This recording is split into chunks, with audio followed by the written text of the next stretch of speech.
After much work in regional theater on national tours, Taylor Nichols made his feature film debut in the Academy Award nominated Metropolitan and went on to star in other indie hits such as Barcelona, Boiler Room, and over 100 TV and film credits, of which I'll mention some of the most popular: Congo, American President, The Big Easy, Murder She Wrote, News Radio, Chicago Hope, ER, Man of the People, Judging Amy, Mind of the Married Man, CSI, 24, Criminal Minds, Mentalist, Bones, Walking Dead, Double Rush, The Air I Breathe, Chappaquiddick.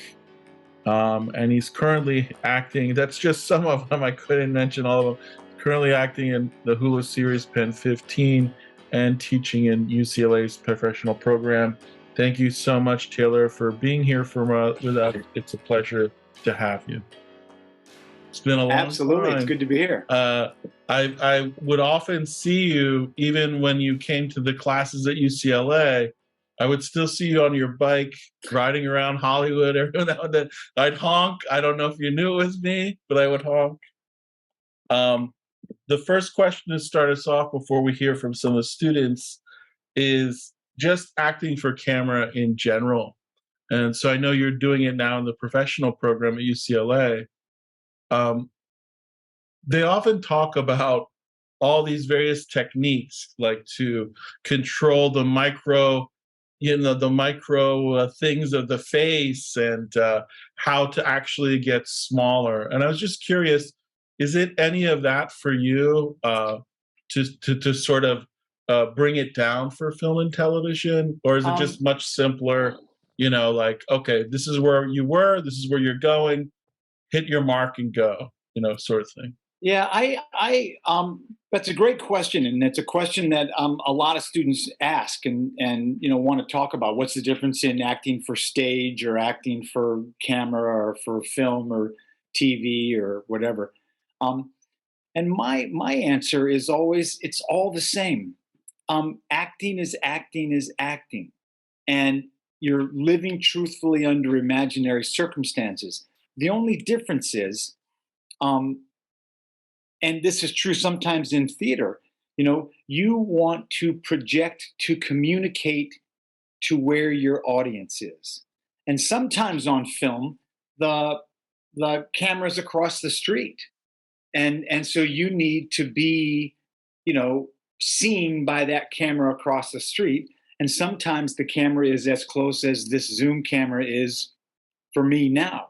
And so that's a very tight. But the same is true with theater. Sometimes you're in a great big theater and with, 1,000 people in the audience, and sometimes you're in a little teeny theater in Hollywood, and the audience is sitting, again as close as this camera is to me.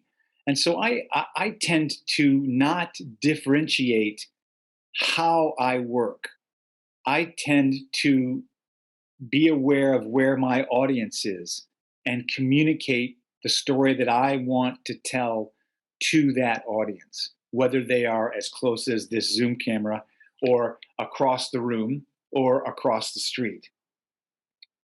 Yeah, I really love that idea that you don't get bogged down in all this mental trapeze, because it can almost sabotage you in the moment to think of all those things. Yeah, right? if anything, I think that takes you out of it, and it makes you less in the moment. The thing that actors are always going for is just being in the moment, being alive, being connected, being grounded, and living truthfully under the imaginary circumstances of the script and story that you're telling.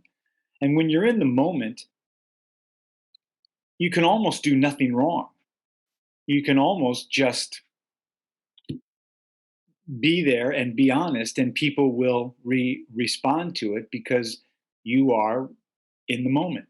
And if you're thinking about, oh, I can't raise my eyebrow, or I have to, somehow manipulate my facial expression for the camera, then that's the opposite of being in the moment. That's being very aware of yourself. And that's usually a death nail, I think, for actors. And as far as your preparation, I often think of that moment in Sam Shepard's Buried Child where they're husking the corn, and then it sort of like pulls you into the space because they do it for so long in the play. And then Right. suddenly you're with them in that space. Do you ever do anything to pre-prepare before you go on set that's like that, Oh, that always. helps you sort of Yes. like enter a trance of a moment? Absolutely. That's a great question. And when you do it in theater, you get to the theater a half hour beforehand, and you do a little warm up, and you put your makeup on, and you get 15 minutes from the stage manager, and then 5 minutes, and then places, and then the play starts. And most plays start in a fairly innocuous manner. And you slowly build up to this point where you have this real cathartic moment or this real heightened moment, but you have had sometimes literally an hour and a half to get you there. In film, you don't have that.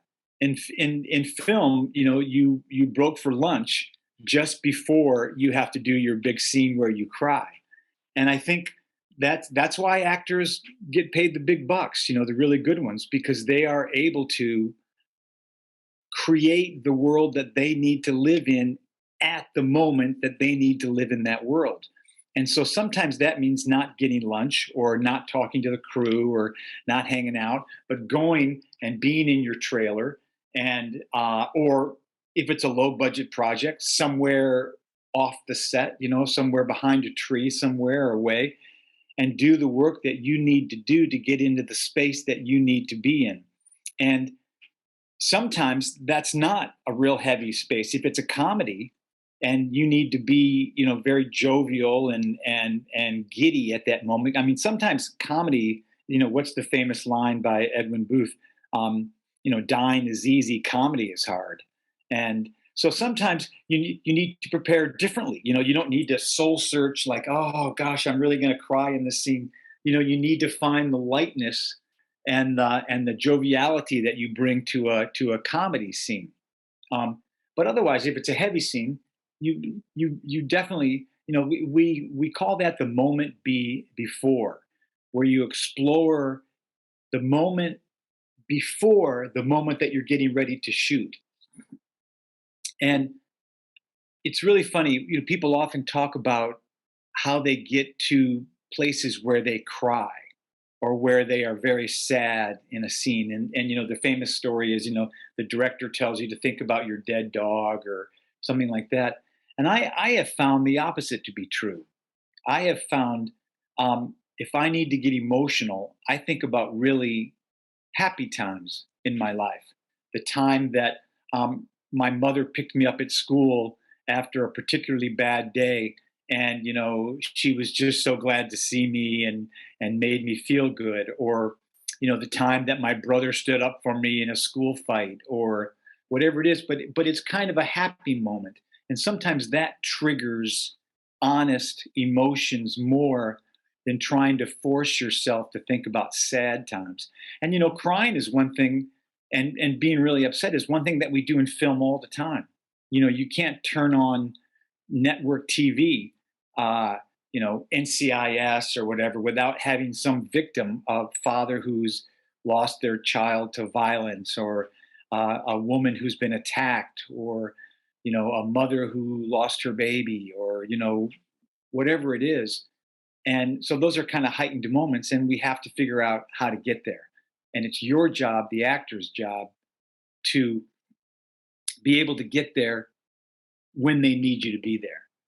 You can't show up at your call time on the set and be ready to go, because you have to go through makeup and rehearsal, and then they have to shoot another scene first. So you've one of the really difficult things about being a professional actor is being able to be where you need to be when you need to be there.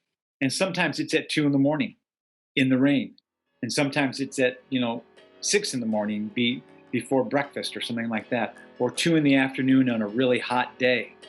And but that's when we're shooting that scene, and you have to be there then.